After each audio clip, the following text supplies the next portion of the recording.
Real.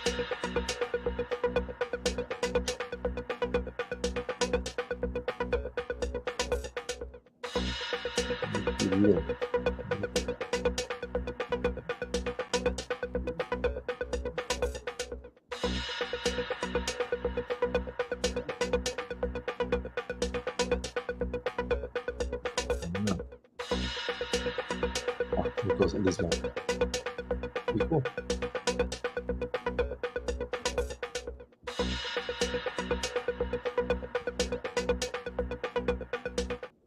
And we're live and direct all the way from sunny Toronto, Canada. Today is Friday, February 23rd, and my name is Alan Smithson. Today is a beautiful day to talk about technology news. So let's get into it. Without further ado, we'll start right away here. Let me just go here. Boom, screen one. Okay, awesome. So the first thing we want to talk about today is a huge congratulations to my wife, partner, and awesome all-around person, Julie Smithson, for making the Women of the Future. She was named one of the top 100 women of the future. Really exciting to share this book. It's a giant coffee table book, so if you want to order a copy, you can do that. And there's all sorts of amazing people in here. And there's a whole section on VR, XR, AR, and AI. And there's some really incredible people in here. I want to just say a huge congratulations and thank you to Julie for all the hard work she's put in with XR Women, with Metaverse. And we're really excited that she has been named one of the top women of the future. Next thing on the news today, AI solves nuclear fusion puzzle for near limitless clean energy. This is really cool because we're starting to use AI to solve some of the problems that have plagued mankind forever. How do we make nuclear fusion sustainable? How do we get more energy out than we put in? And it's really interesting because a team from Princeton has figured out a way to predict and prevent instabilities with the plasma fusion reactors. So what they are able to do now is anticipate these failures and really harness the power of nuclear fusion. This I can't stress this enough. Nuclear fusion holds the potential to power the future of the entire world in a clean, sustainable, and unlimited way. So here we go.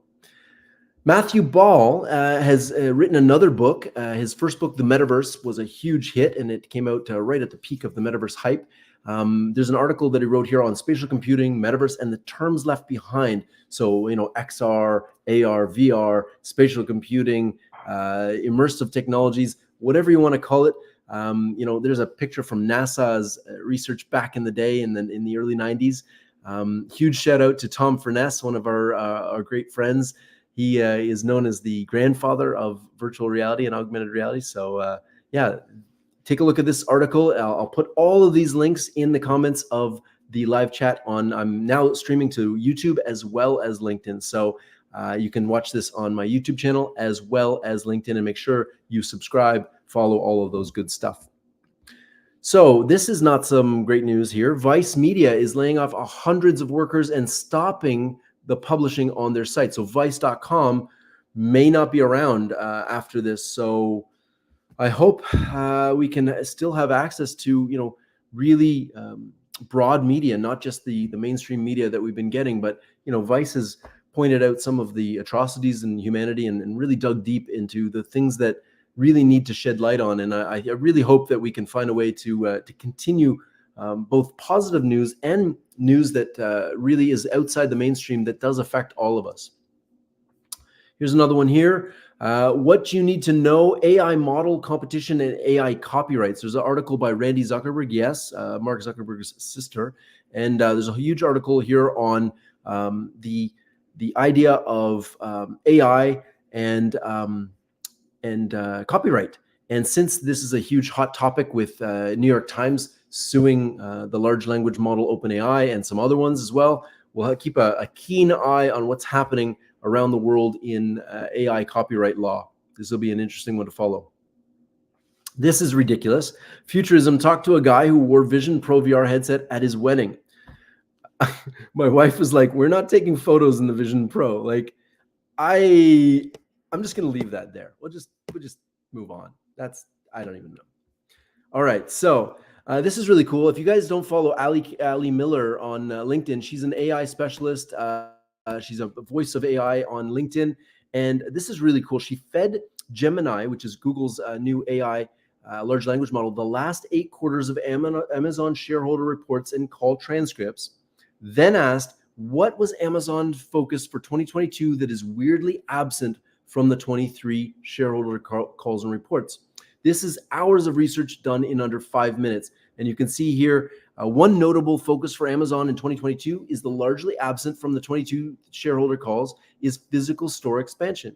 In 2022, Amazon opened numerous Amazon Fresh grocery stores and experimented with new store formats like Amazon Style and expanded their cashierless just walk out technology. However, in 2023, there's been minimal mention of physical store expansion.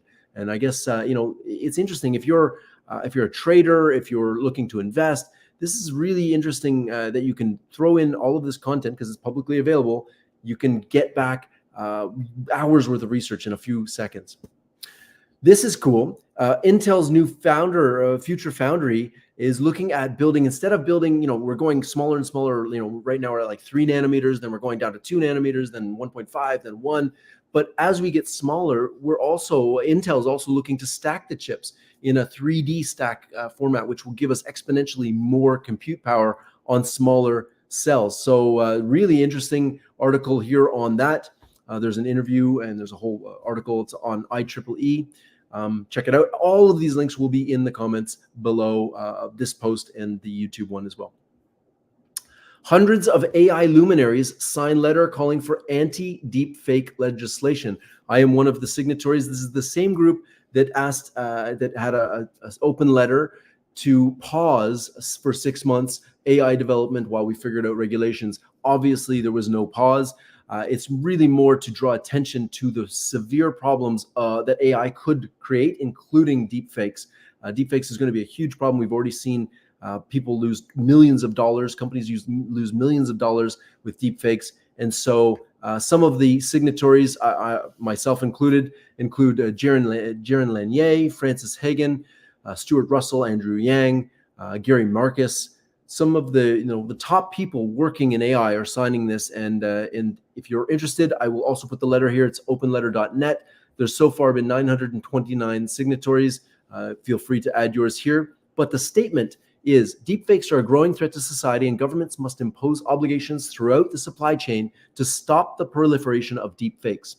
New laws should fully criminalize deepfake child pornography, even when only fictional children are depicted.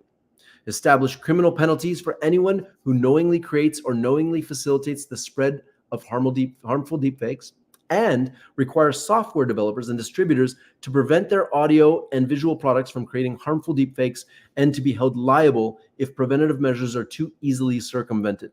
So that's the gist of the letter. You can jump on there and sign if you want. I believe it's something that we should all back and get governments around the world to buy into. This is nothing to do with news, but it's super cool. This is a new video game put out by Meta. It's actually super, super cool. It's an escape room that you can do in mixed reality. So it's in your space, and this cabinet comes in, and literally you literally have to go through a full escape room in your space. So it builds all the assets based on the space that you're in, and there's just some super cool stuff. You have to catch the sand with a bucket, and you put the bucket on it. Anyway, I'll leave you to figure out how to escape the room, but it's called Cryptic Cabinet. Really cool. Oh, I already talked about that one. This is interesting. This is a Gamma.app presentation by A16Z or Andreessen Horowitz on the abundance agenda, how AI will transform consumer technology. The interesting thing about abundance is that once we have fusion power, which AI is helping us develop fusion, we have unlimited power. We can build things. Now, obviously, the Earth's resources are not they're finite, right? Where they're not infinite. But with space travel, with manufacturing in space, with mining asteroid belts, we should be able to offshore really, really harmful manufacturing to space, so that the off gases and stuff don't affect us here on Earth, and also grab resources from the belt. So I think there's a possibility to really use these technologies to further humanity. And if we can figure out the distribution problem, then, and I mean, we have enough food in the world for every human in the world, and there's still people starving. We don't have a food problem, we have a distribution problem. And I think if we can figure this out, how to do it properly and fairly around the world, I think it will be really amazing. Today's luxuries are tomorrow's commodities. We've seen this already on your smartphone.